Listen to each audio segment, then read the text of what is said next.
ഇന്ന് കുറച്ച് നല്ല പ്രവൃത്തിയാവാം. ഇത് അച്ഛൻ 2 ദിവസം മുന്നേ മേടിച്ചിട്ടുണ്ടെന്ന ചെടിയാണ്, അഗസ്തിപ്പൂ ചെടി. ഇതിന് ഒത്തിരി ഗുണങ്ങളുണ്ട്. ഇതിൽ vitamin A, vitamin B, calcium, iron content തുടങ്ങിയ സംഭവങ്ങളെല്ലാം ഉണ്ട്. കൂടാതെ മൗത്ത് അൾസർ, വായ്പുണ്ണിന് നല്ലതാണ്. ചെടിയെല്ലാം നട്ട് കഴിഞ്ഞപ്പോൾ അടിപൊളി ഒരു മഴ പെയ്തു, അതുകൊണ്ട് വെള്ളം ഒഴിക്കേണ്ടി വന്നില്ല.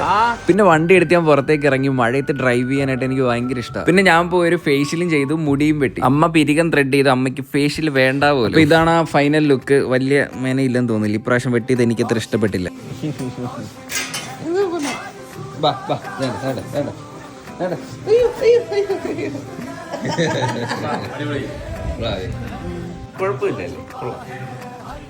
മഴ ഇതുവരെ തോന്നിയിട്ടില്ല, നല്ല ചൂട് നെയ്യപ്പവും ചായ അമ്മ ഉണ്ടാക്കി തന്നു കേട്ടോ. പിന്നെ രാത്രി ഒരു ഈറ്റിംഗ് ചലഞ്ചൊക്കെ ചെയ്തിട്ടുണ്ടായിരുന്നു. ചലഞ്ച് കഴിഞ്ഞതിന് ശേഷമുള്ള അവസ്ഥയാണ് ഇത്. വയറ് പൊട്ടാറായി. അപ്പൊ ഇത്രയേ ഉള്ളൂ ഇന്നത്തെ വിശേഷം. ബൈ.